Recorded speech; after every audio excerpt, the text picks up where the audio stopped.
영국 영화란 TV 산업 하면 전 세계적으로 알아주잖아요. 그런데 그 화려한 성공 이면에 사실은 고마 터지기 직전의 위기가 숨어 있다고 합니다. 이 산업을 움직이는 바로 그 사람들이 더는 못 버티겠다. 이런 충격적인 보고서가 나왔거든요. 오늘 이 자료 보면서 그 실상을 한번 깊숙이 들여다보겠습니다. 와, 시작부터 문장이 정말 묵직하죠. 더 이상 지속 가능하지 않다. 이 한마디에 사실 모든 게 담겨 있는 것 같아요. 이건 그냥 불평이나 투덜거림이 아니에요. 산업의 뿌리 자체가 흔들리고 있다는 그런 비상신호인 거죠. 바로 이 숫자 43%. 와, 거의 절반에 가까운 사람들이잖아요. 이게 그냥 떠날까 이 정도 수준의 고민이 아니고요.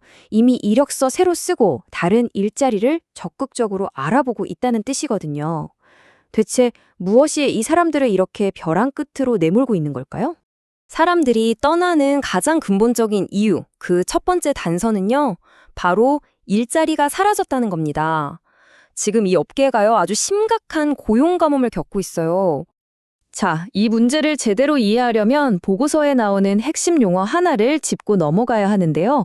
바로 지속적인 실업 상태라는 말입니다. 이게 그냥 몇 주 일감이 없는 그런 수준이 아니에요. 지난 1년 동안 일한 기간을 다 합쳐도 3개월이 안 되는, 그러니까 거의 장기 실업 상태에 놓인 경우를 말하는 거죠. 이 정의 자체가 이 위기가 얼마나 심각한지를 딱 보여주는 겁니다. 자, 이 차트 한번 보세요. 여기 이 보라색 부분 보이시죠? 이게 바로 방금 말씀드린 지속적인 실업 상태에 있는 사람들입니다. 전체 인력의 무려 22%, 거의 4분의 1이에요. 4명 중 1명은 지난 1년 동안 일이 거의 없었다는 정말 충격적인 현실인 거죠. 그럼 이분들 평균적으로 얼마나 오랫동안 일을 못했을까요? 그 기간이 무려 7개월입니다. 7개월. 반년이 훌쩍 넘는 시간 동안 수입이 거의 제로였다는 얘기예요.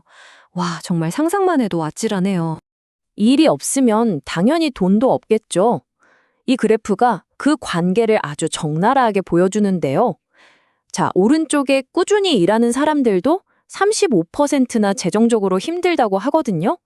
근데 왼쪽, 그러니까 장기 실업 상태인 사람들을 보세요. 이 비율이 70%로 정확히 2배로 껑충 뜁니다. 일자리가 없다는 게 곧바로 생존의 위기로 이어진다는 걸 보여주는 거죠. 이런 통계 뒤에는 늘 실제 사람들의 목소리가 있죠. 한 베테랑 종사자의 이야기인데요. 제 경력에서 지금이 딱 종점이어야 하는데 이젠 돈을 어떻게 써야 할지 하나하나 엄청나게 신경 써야 하는 신세가 됐습니다. 한때 업계 최고였던 전문가조차 하루하루 생활비를 걱정해야 하는 이 현실. 이게 바로 이번 위기의 맨 얼굴입니다. 이렇게 수입이 널뛰기를 하니까 당연히 다음 문제로 이어질 수밖에 없겠죠. 바로 비상시에 기댈 완충장치, 그러니까 저축이 바닥났다는 겁니다. 아무런 안정망 없이 그야말로 벼랑 끝에 서 있는 거나 마찬가지예요. 35%. 이 숫자가 뭘 의미하냐면요. 3명 중 1명 이상은 당장 내일 수입이 끊기면 한 달도 못 버틴다는 뜻입니다. 집세 내고 공과금 내고 나면 그냥 끝이라는 거죠. 그야말로 하루 벌어 하루 사는 겁니다. 이게 이 업계 사람들만 유독 힘든 걸까? 궁금하실 수 있는데, 네, 맞습니다. 그래프를 보시면 영국 전체 평균보다 훨씬 높잖아요.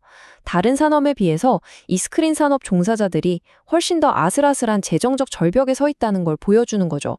자, 지금부터 이 저축 위기가 얼마나 심각한지 보여주는 숫자들을 좀 빠르게 짚어볼게요. 좀 충격적일 수 있습니다. 우선 36%. 이 사람들은 비상금이 1,000파운드, 우리 돈으로 한 170만 원도 안 되는 분들이에요. 근데 여기서 끝이 아닙니다. 다음 숫자 24%. 4명 중 1명은 저축이 아예 없어요. 0원입니다. 0원. 말 그대로 통장이 텅 비어 있다는 거죠. 그리고 이 그림의 마지막 퍼즐 조각 25%. 저축은 없는데 빚만 잔뜩 있는 사람이 또 4명 중 1명이라는 겁니다. 자, 정리해볼까요? 수입은 불안정하고 저축은 없고 빚만 쌓여간다. 이게 바로 이들이 마주한 최악의 재정 상황인 거죠. 당장 먹고 사는 것도 이렇게 힘든데 사실 더 암울한 그림자가 이들의 미래를 위협하고 있습니다. 바로 연금 블랙홀 문제인데요. 이 위기가 현재뿐만 아니라 이들의 노후까지 통째로 삼켜버리고 있는 겁니다. 이 연금 문제의 가장 큰 원인은 바로 고용 형태의 차이에 있어요. 이 그래프를 보시면 정규직은 24% 정도만 연금에 가입 안 하고 있거든요. 근데 이 업계의 대부분을 차지하는 프리랜서들은요, 이 비율이 63%까지 치솟습니다. 프리랜서라는 이유만으로 노후 안전망에서 그냥 완전히 배제되고 있는 거죠. 이것도 영국 전체 평균이랑 비교해보면 문제가 얼마나 심각한지 바로 드러납니다. 왼쪽이 스크린 산업이고 오른쪽이 영국 평균이거든요. 한눈에 봐도 이쪽 업계 분들이 노후 준비에 얼마나 취약한지 알 수 있죠. 다른 사람들보다 훨씬 더 불안한 미래를 앞두고 있다는 뜻입니다. 그렇다면 이 모든 데이터가 가리키는 최종 결론은 뭘까요? 바로 이 숫자입니다. 63%. 이 업계에서 평생을 바쳐 일한 사람들 중 거의 3분의 2가 은퇴하고 나면 가난하게 살 거라고 예상하고 있다는 정말 끔찍한 예측이죠. 이게 바로 연금 블랙홀이 불러온 비극적인 대가입니다. 자, 이제 모든 조각이 맞춰졌습니다. 불안정한 일자리, 바닥난 저축, 그리고 보장되지 않는 노후. 이 세 가지 문제가 합쳐져서 결국 하나의 거대한 위협이 된 거죠.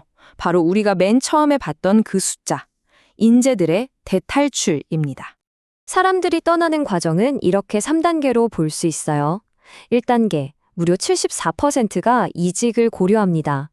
2단계, 그중에서 71%는 실제로 다른 업계 일자리를 찾아보기 시작하죠. 그리고 마지막 3단계, 전체 인력의 43%는 이력서를 내는 것 같은 구체적인 행동에 나섭니다. 이건 그냥 불만이 아니에요. 이미 탈출은 시작된 겁니다. 이 탈출을 결심하기까지 그 과정에는 이런 감정적인 고통이 따릅니다. 한 응답자는 이렇게 말했어요. 갇힌 것 같고 스스로가 부끄럽습니다. 그냥 어떻게든 버티려고 훨씬 낮은 돈을 받고 일하고 있어요. 열정만으로는 더 이상 버틸 수 없는 꿈과 현실 사이의 그 잔인한 선택의 기로에 놓여 있는 거죠. 상황이 이렇게나 심각한데 그럼 해결책은 있는 걸까요? 이 산업 과연 스스로 바꿀 수 있을까요? 다행히 보고서는 문제만 제기하는 데서 그치지 않고 몇 가지 제안을 내놓습니다. 보고서는 구체적인 행동을 촉구하고 있어요. 당장 힘든 사람들을 위한 긴급 재정 지원부터 시작해서 프리랜서들의 재정 안정성을 높일 수 있는 정책들, 그리고 아예 프리랜서 맞춤형 연금 상품을 만들어야 한다고까지 주장하죠. 문제가 복잡하긴 하지만 해결을 위한 길이 아예 없는 건 아니라는 겁니다. 오늘 이야기는 이 강력하고 또 많은 생각을 하게 만드는 질문으로 마무리할까 합니다. 이 질문이 이번 위기의 핵심을 정확히 꿰뚫고 있거든요. 영국 스크린 산업은 세계적인 강자입니다. 하지만 그 산업을 움직이는 사람들이 없다면 과연 무엇이 남을까요? 결국 이 모든 건 사람에 대한 이야기입니다.